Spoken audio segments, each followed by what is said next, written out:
I was 49 years old when I pressed my palm against the lid of the rusted lockbox my husband had hidden inside the stage trapdoor, and read the 7 words he had scratched into the metal with a nail years before he died. If I'm gone, my brother will come for this theater. Do not let him bury you under the proscenium arch. Today my brother-in-law sweeps that very stage in a crushed velvet doublet stitched with the phrase "exit pursued by a fraud," and every single playbill handed out at the door prints his felony docket number right under the cast list. I will tell you exactly how that happened, every ledger entry, every hairpin turn of a number 2 torsion wrench, every cold digit of a routing number I traced back to an offshore account in Georgetown. Because if you have ever been told that you are too old or too foggy or too trusting to fight back against a family betrayal, I want you to hear this story down to the last page. My name is Nora. I spent 32 years as a senior logistics dispatcher for a regional trucking fleet, routing 18-wheelers across 5 states on a dry erase board the size of a garage door. I know how to shave 37 miles off a haul by spotting a county road that hasn't been paved since Eisenhower. But before the trucks, before the dispatch board, I grew up in the back of my father's locksmith shop in Lima, Ohio. The shop smelled of brass dust and cutting oil, and from the time I was 8 years old I could rekey a standard quickset cylinder faster than most adults could tie their shoes. My father had a saying. He said it so often it became the background noise of my childhood. A lock is just a puzzle with only one moving part. Learn the part, and the rest is patience. He taught me to feel the delicate bounce of a pin stack through a tension wrench, to listen for the tiny metallic whisper of a shear line aligning, to know when to ease off pressure and when to commit. By 14, I could open a Schlage deadbolt with a homemade pick cut from a hacksaw blade and a tension tool bent from a street sweeper bristle. That entire skill set lay dormant for half a century, until the week after my husband's funeral. Martin was the quiet architect. He didn't just draw a restoration plan for the Rialto. He built a scale model of the entire 1922 vaudeville house out of basswood and museum board, down to the exact thread count of the original velvet seats. The model sat on our kitchen table for 2 years while he drafted the real plans on grid paper, researching historic plaster formulations and the original paint colors by scraping decades of nicotine off the lobby ceiling with a dental pick. We emptied my $90,000 retirement fund into that building. Not a loan, not an investment, a gift of love for the man who made me a scale model of our future. His brother Greg contributed exactly $0, but plenty of speeches at town council meetings about community legacy, his voice booming with borrowed sincerity, his hand always reaching for the microphone before the actual donors could speak. So we notarized a 40% equity share in Greg's name, more out of a sense of family obligation than any true need for his contributions, and we carved out a lifetime balcony box for my 3 grandkids. Martin hand-etched their names onto a small brass plaque with a diamond-tipped engraver, and he mounted it on the front of that box with 4 brass screws he had machined himself from a scrap rod. That detail matters, the screws, the alloy, the fact that Martin never did anything halfway, because the plaque became the first piece of evidence that Greg could never explain away. Martin's heart stopped on a Tuesday morning while he was standing in the orchestra pit, holding a paint swatched the color of aged parchment, one of 17 nearly identical shades he had been evaluating for the ceiling dome. By Wednesday afternoon, Greg and his wife Melissa had let themselves into our house with a key I never gave them. I was still wearing the same black wool sweater I had worn to the funeral home, the one that smelled faintly of the lilies someone had sent even though Martin hated lilies. Melissa walked through my kitchen pulling Post-it notes off the refrigerator and making small sounds of grief that never reached her eyes, her gaze flickering over every surface like a liquidation appraiser. Greg sat at the head of the dining room table, a position Martin had occupied every Sunday dinner for 27 years, and he began opening file folders that belonged to my husband without asking permission, reading through our mortgage documents, our insurance policies, our property tax assessments, while I stood in the doorway watching. I remember him licking his thumb before turning a page, a small habit Martin never had, and something cold settled in the bottom of my stomach. Melissa commented on my sweater. She said I needed to change into something brighter so the neighbors wouldn't think I was having a breakdown, and I remember looking at her perfectly applied lipstick, the exact same shade she had worn to the funeral, and wondering how a person could coordinate their grief to their accessories. Greg told me he was going to handle all the paperwork and the bill payments so I wouldn't have to worry. He said the theater's mortgage had a balloon payment coming up, and the bank was making noise. He said I looked exhausted, said it 3 separate times in the first hour, and each time he said it, his eyes flicked to the side toward Melissa as if checking a script. I nodded and let my hands shake a little more than they actually were, drawing on every dispatch room tactic I knew.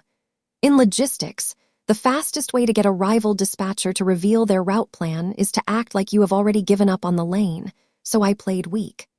I told him my memory was foggy, that I kept misplacing my checkbook, that my joints ached so badly I could barely grip a pen. He patted my hand like I was a Labrador and told me he would take care of everything. Then he sent Melissa to pack me an overnight bag and told me I would stay in their guest suite for a few weeks while they looked after me. Before I let them lead me out of my own house, I asked to walk back into Martin's workshop to find my reading glasses. Greg and Melissa had already opened every drawer, every cabinet, every flat surface in that house, and they had piled a heap of things by the back door to be thrown out.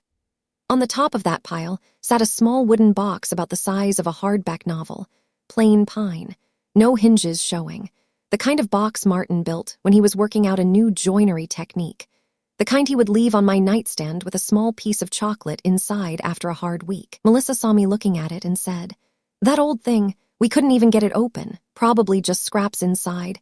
You don't want that." She picked it up between 2 fingers like it was contaminated and dropped it into a black trash bag. I nodded and kept shuffling toward the workshop, but I marked the exact position of that bag in my mind with the kind of mental grid I used to use to track 4 dozen trucks during a blizzard. I waited until their car pulled out of the driveway, cut the engine briefly in the garage to make sure they were truly gone, and then I walked back to the trash can and pulled the box out of the bag. The lid appeared to be nailed shut, but Martin had taught me to look for the hidden language of his joinery. I ran my fingers along the base until I found a thin seam, no wider than a sheet of paper, running parallel to the bottom edge. There was a hidden sliding panel, a friction-fit mortise that released when you pressed the exact center of the base with your thumb, while simultaneously pulling upward on the top right corner with your fingers. I felt the mechanism catch like an old friend's handshake, the wood sliding smooth and silent on a track Martin had waxed and polished to perfection. Inside, nestled in a bed of dark green felt, sat a small USB drive the size of my thumbnail and a single sheet of graph paper covered in Martin's handwriting, the ink slightly smeared at the edges from what I recognized immediately as the cheap fountain pen he always carried in his shirt pocket, the one that leaked when he bent over too far. Let me pause here before I tell you what that note said, because I want to ask you something. Where are you watching from right now? Drop a city or a country in the comments, and hit that like button and subscribe if you believe that family should be built on trust but protected by evidence. Thank you. Now let's continue. The note read, "Nora, if you are reading this, I am gone and my brother has already started circling. Do not trust him. Save the Rialto." The USB has the original video of our handshake deal from the notary's office in 2016, the one where Greg acknowledges the 40% cap in your grandkid's box. I uploaded a time-stamped backup to a vault tied to your biometrics. Greg never knew. He will try to take the building. He will try to sell it out from under you, make him show his hand, then use everything you have. And underneath that, in smaller letters, so small I had to carry the note to the window to read it in the afternoon light, he had written, "Check the brass plaque, you'll understand." I refolded the note along its original creases, tucked it into the inside pocket of my sweater, and closed the box. I did not cry. I did not have time to cry. I had a brother-in-law to dismantle, and my husband had handed me the tools from beyond the grave. Greg and Melissa's guest suite was a converted basement room with one narrow window high on the wall. A deadbolt on the outside of the door that they told me was for my own safety in case I wandered at night, and an intercom system that clicked on at random intervals. Melissa would chime in, her voice too sweet, asking if I needed more chamomile tea, or if my joints were bothering me, or if I had remembered to take my vitamins. I learned within the first 24 hours that the intercom worked both ways, and that if I pressed the talk button very gently without fully engaging it, I could hear whatever conversation was happening in the kitchen above. So I kept my head down, metaphorically and literally. I shuffled to the breakfast table at 10 in the morning in a bathrobe I intentionally left untied, squinting at the newspaper headlines as if I couldn't quite parse the letters, occasionally asking Melissa to remind me what day it was. I spilled a little coffee on the tablecloth each morning, just a few drops, just enough to look accidental, because I needed them to believe I was deteriorating. Every time Greg mentioned the theater paperwork, I said some variation of, "Whatever you think is best. I'm just too tired to follow all of it anymore."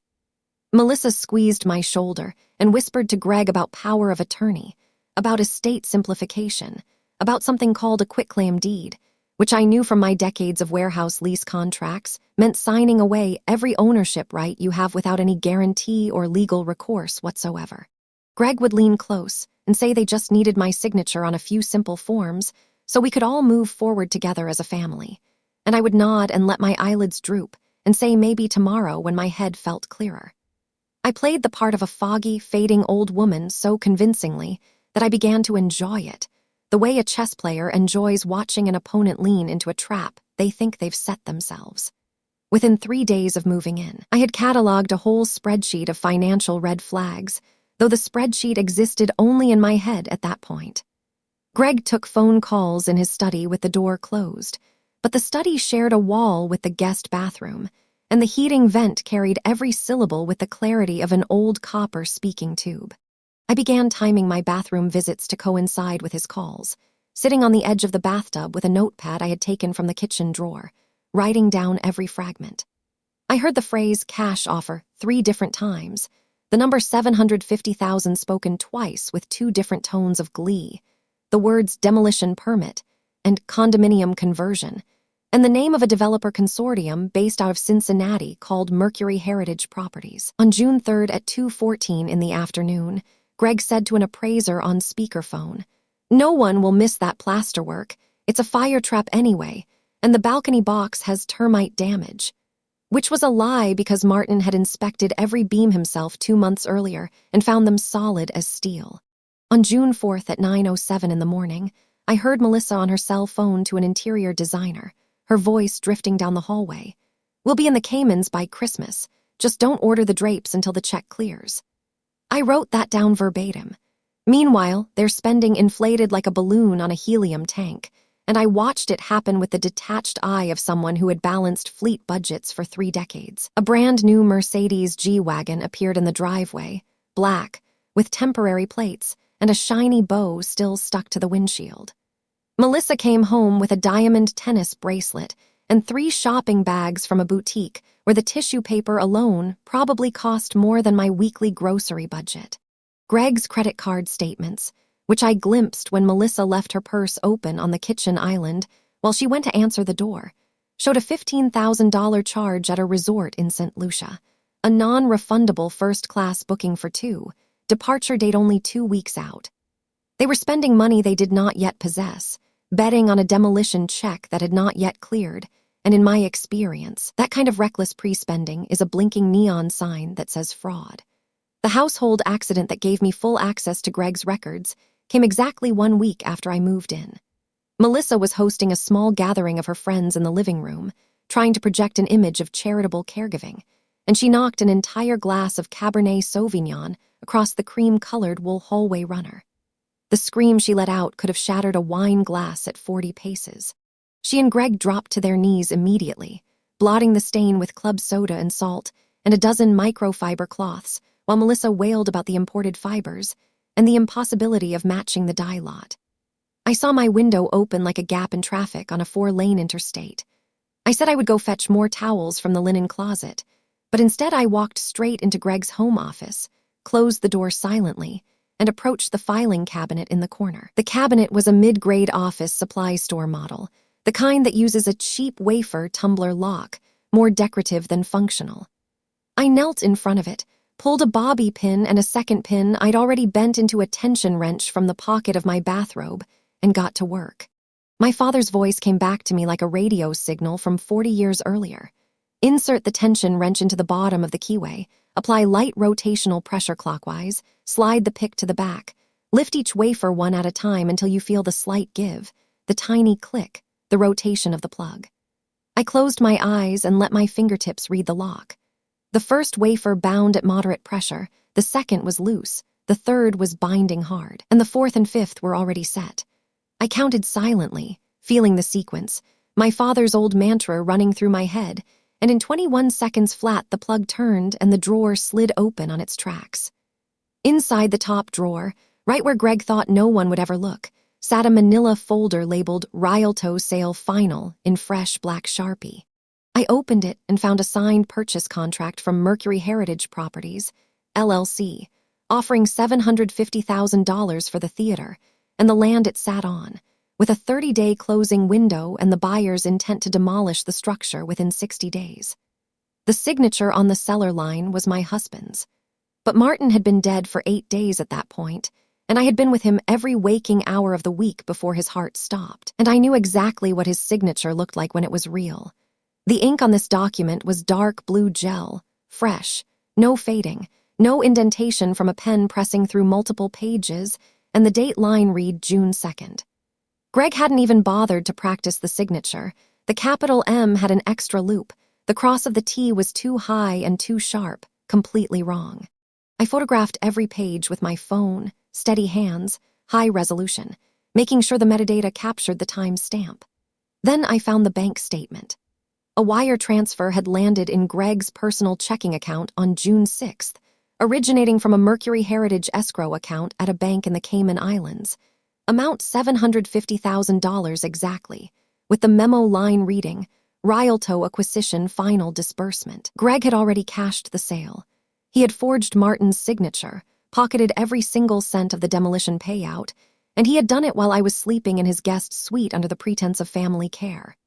And then, tucked behind the statement like an afterthought, there was a check register showing a single check written to me, dated June 7th, payable from another one of Greg's accounts, in the amount of $4,000. On the memo line, he had typed a single word, finale. I stared at that word for a long time, the fluorescent hum of the office light the only sound, and I understood that my brother-in-law had sold my husband's life's work and my entire retirement fund out from under me, and what he offered in exchange was the price of a used sedan and a theater pun. I also understood that he had absolutely no idea I knew anything at all. I placed every document back in the exact order I had found it, relocked the filing cabinet with the tip of my tension wrench until the wafer tumblers clicked back into place, and walked into the kitchen with a stack of clean towels I fetched from the actual linen closet as cover. Melissa was still blotting the carpet, her mascara streaking from her earlier screaming. Greg was on his hands and knees scrubbing with a sponge.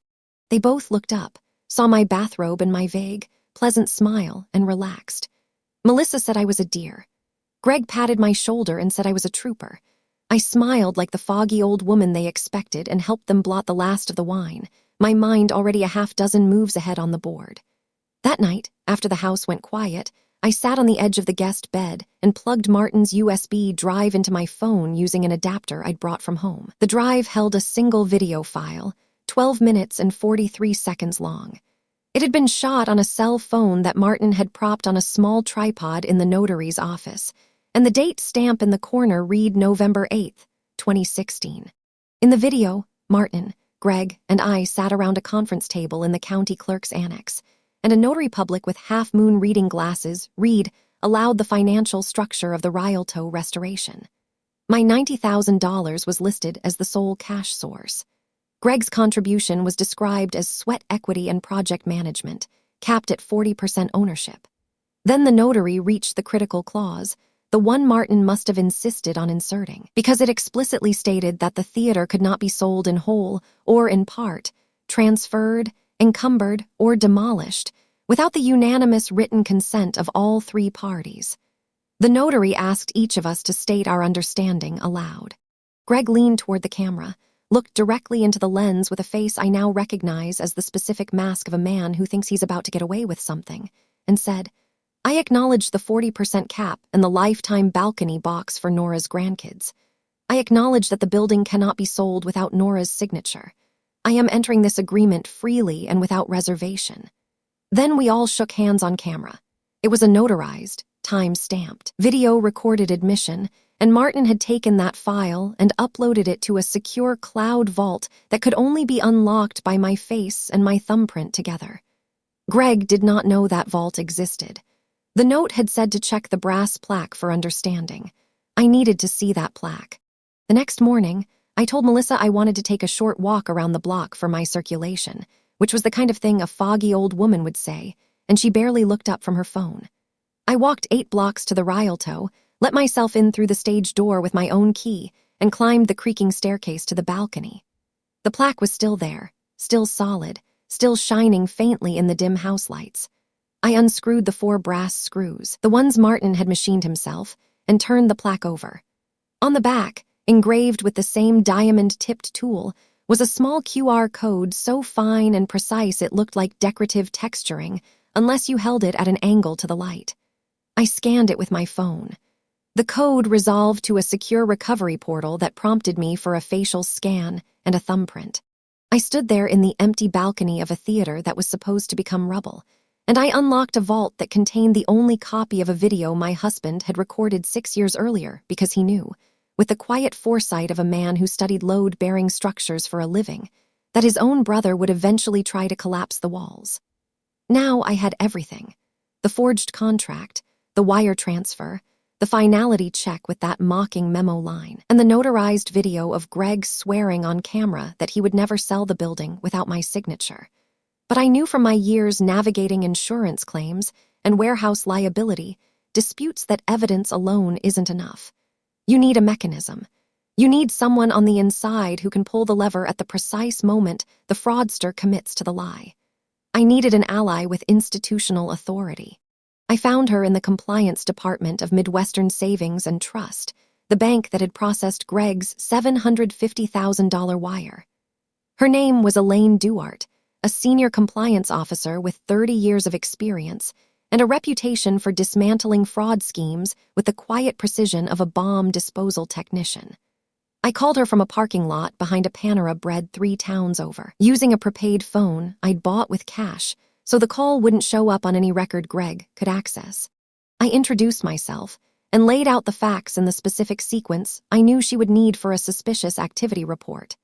The date of Martin's death, the date of the forged contract, the wire transfer details, the notarized video, and the $4,000 finale check, which I had deliberately cashed the day before so that the transaction would appear on Greg's account records and create an unbroken chain of provenance. Elaine was silent for a full 7 seconds after I finished, and then she said, "Mrs. Camden, Mercury Heritage Properties is already on our radar. They've tried to push through 3 other historic property acquisitions with insufficient title searches in the last 18 months. If I flag this wire, the bank will place an immediate temporary freeze on all associated accounts pending a full investigation. But I need one more piece. I need proof that your brother-in-law intended to commit fraud from the moment he forged that signature, not just that he made a paperwork error. I need mens rea, evidence of the guilty mind." I asked her how to get it. She said the cleanest way was to let Greg incriminate himself on a recorded line, preferably while he believed he was speaking privately. So I drove to a Best Buy, paid cash for a small digital voice recorder with a 36-hour battery and an adhesive backing, and I stuck it under the lip of the breakfast table that night while the house was dark. The maximum cruelty beat came the very next morning, and I will never forget the sound of Melissa's heels on the tile floor stepping around my body. I had staged a medical event, a collapse. I knew the floor plan of that house well enough by then to mimic a genuine emergency, so I positioned myself in the hallway right outside the guest bathroom, clutching my chest, making the kind of shallow gasping sounds that should send any normal person sprinting for a phone. I let myself fall heavily, not hard enough to hurt but hard enough to make a noise that carried through the floorboards. Greg came around the corner, saw me on the floor, and stopped dead. His face registered nothing, no concern, no surprise, just a brief calculation like a driver rerouting around a traffic jam. He did not ask if I was okay. He did not reach for his phone. He did not even check my pulse. He stepped directly over my legs, his shoe brushing the fabric of my bathrobe, and walked straight to the nightstand in my bedroom, where I had deliberately left a manila envelope visible the night before. The envelope contained a dummy power of attorney form, blank, unsigned, worthless, but Greg believed it was the final signed document he needed to complete the sale. I heard the envelope tear open, and I heard him grunt in satisfaction.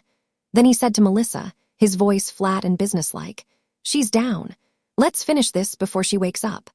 I lay on that cold tile floor for another 45 full seconds after they retreated to the kitchen, counting my heartbeats, listening to the sound of my brother-in-law opening a filing cabinet to store what he thought was his victory. Then I pushed myself up, walked to the bathroom, and locked the door. I retrieved the voice recorder from under the breakfast table an hour later while Melissa was in the shower. I played back the recording. The footsteps, the envelope tear, the words, "She's down. Let's finish this," all captured in crisp digital audio. I had my mens rea. I had the guilty mind preserved like an insect in amber, and I had exactly 0 family loyalty left. 3 days later, Greg announced at breakfast that we were all driving downtown to the main branch of Midwestern Savings and Trust so I could sign a few routine documents to release the estate. He helped me into the back seat of the G-Wagon like I was an antique vase he was delivering to an auction house. Melissa sat in the front passenger seat, humming along to a pop station, occasionally turning around to ask if I was comfortable, her voice dripping with the particular concern of someone who has already mentally spent the money. Greg drummed his fingers on the steering wheel, tapping out a rhythm I recognized as a victory cadence.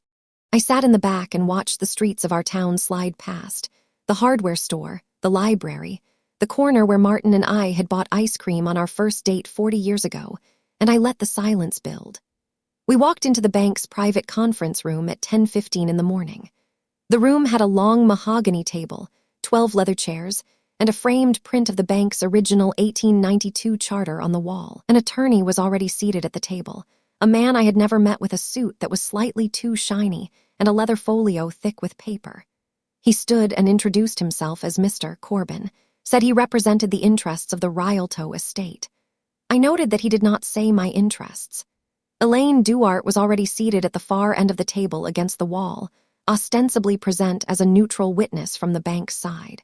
Her face was a mask of professional courtesy, but she caught my eye for a fraction of a second, and her thumb moved a fraction of an inch against the tabletop, a tiny signal. The bank's recorder was running.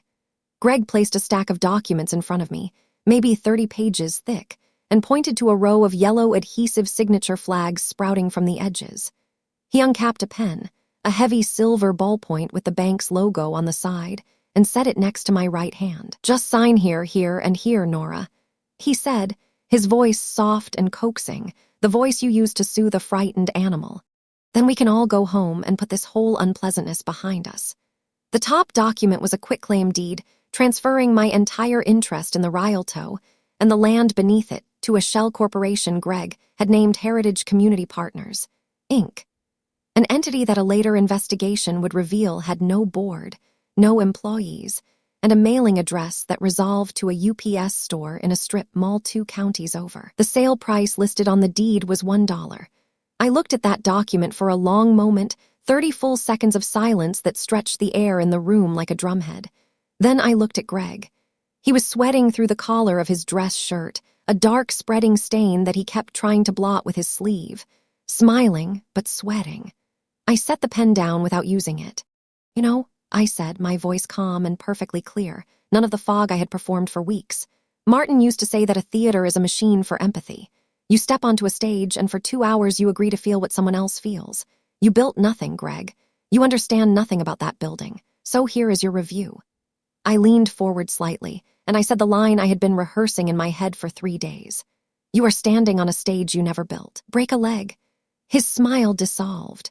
For one bewildered second he tried to laugh, to play it off as the ramblings of a confused old woman, but Elaine was already standing, already opening the conference room door with a quiet click that was somehow louder than a gunshot. 2 men in dark suits from the bank's internal investigations unit walked into the room alongside a uniformed police officer. Elaine's voice cut through the sudden chaos with practiced authority. "Gregory Camden, you are being detained for suspicion of felony fraud and forgery. The funds in the Heritage account have been frozen pursuant to a suspicious activity report filed this morning. Every document you have signed in connection with the Rialto transaction will be examined by a forensic accountant. Mr. Corbin, the attorney, actually tried to object, started sputtering something about due process and misunderstanding, but Elaine placed a tablet on the table and pressed play on the notarized video. Greg's own voice filled the room, crisp and unmistakable, acknowledging the 40% cap, acknowledging my grandkids, acknowledging that nothing could be sold without my signature. Then the tablet screen split to show the forged contract with Martin's name written in blue gel ink, placed side by side with Martin's death certificate listing his date of death, a full 8 days before the contract was dated. The police officer placed a hand on Greg's shoulder. Melissa started screaming about her tennis bracelet, which the bank's investigators later confirmed had been purchased with funds directly traceable to the fraud wire on the very day it cleared. The officer informed her that the bracelet would need to be surrendered as evidence. I watched them lead Greg out of the conference room in handcuffs, his mouth still opening and closing with arguments that no one was listening to, and I felt a specific kind of quiet settle over me, the silence that comes after a long freight haul when you finally cut the engine and hear nothing but the cooling tick of the metal. The aftermath unfolded with the methodical pace of a well-run investigation, and I followed every single proceeding from the front row of the county courthouse. The bank's forensic team traced the $750,000 back through a chain of shell accounts to a Mercury Heritage escrow holding in Georgetown, Grand Cayman, which had already been flagged for irregularities in 3 other historic property acquisitions across the state. Mercury Heritage CEO was arrested 2 months later on a 15-count indictment for wire fraud and conspiracy, and the company's entire portfolio of questionable acquisitions was frozen pending a federal review. Greg's Shell Corporation, Heritage Community Partners, Inc., had never filed proper articles of incorporation or registered with the Secretary of State's office, which meant the quitclaim deed was void on its face by operation of law. The Rialto's title reverted entirely to Martin's estate, and because Martin's will had included a specific clause granting the theater to me individually rather than to the estate's general trust, I became the sole owner free and clear, with no encumbrances and no outstanding claims. Greg was convicted on 3 felony counts: forgery, theft by deception, and elder financial abuse. The elder abuse charge was elevated because I was over 60 and had been living in his home under his ostensible care at the time he attempted to defraud me, a detail the prosecutor highlighted repeatedly in her closing argument. He received a 12-year sentence, all but 18 months suspended, contingent on full restitution and 400 hours of community service to be completed within 2 years. The restitution order forced the sale of the G-Wagon, the St. Lucia vacation package, and most of Melissa's jewelry. The tennis bracelet was liquidated at auction, and the proceeds were added to the restitution pool. When I received the check, I used a portion of it to purchase a brand new sound system for the balcony of the theater, the exact model Martin had specified in his original restoration plans, but had never been able to afford. I sent Melissa a thank you note on a card I had printed at the local copy shop. The note said, "Your bracelet sounds wonderful in the balcony. The acoustics are perfect." I am not proud of that note, but I am not ashamed of it either. The demolition permit expired, while Greg was still in pretrial detention. I filed an emergency injunction with the County Historic Preservation Board the very next week, attaching the notarized video, the forgery evidence, and a sworn statement from Elaine Duarte as exhibits.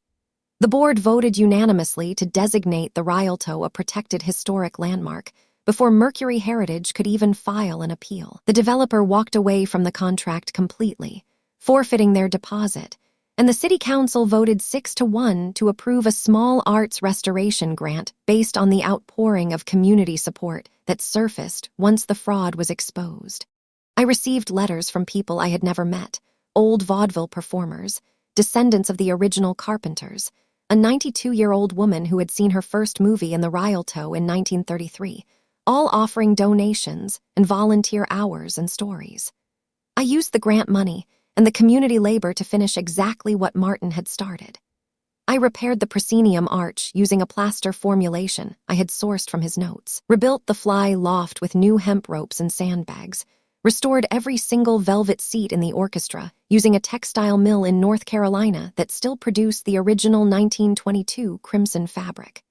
The balcony box I left precisely as Martin had designed it, with its brass plaque reinstalled on the front, the QR code still hidden on the back because I could not bear to remove it. On opening night, I sat in that box with my 3 grandkids, the ones whose names were etched into the metal, and we watched a local troupe perform The Tempest. The first line Prospero spoke, the one about hell being empty and all the devils being here, hit the acoustics of that restored dome like it had been written for that exact moment. I laughed so hard I nearly dropped my program, and my oldest grandson, who was 12 and had just started to understand what his grandfather had built, squeezed my hand. The community service coordinator assigned Greg's 400 hours to the theater because I specifically requested it. More specifically, I requested that he fulfill his entire obligation by cleaning the stage and the backstage areas between performances, a task that required him to be present in the building he had tried to demolish for 3 hours every single night we had a show. I commissioned a uniform from a friend in the costume department, a ridiculous Renaissance doublet in crushed velvet, bright crimson with gold trim and puffed sleeves. Across the back she stitched, in looping gold thread visible from the very last row of the balcony, the phrase "exit," pursued by a fraud. The stitching is flawless. Greg has to wear it every single shift. He pushes a wide broom across the stage while the theatergoers file out, his face a careful mask, his movements slow and deliberate, and sometimes people stop to take his picture.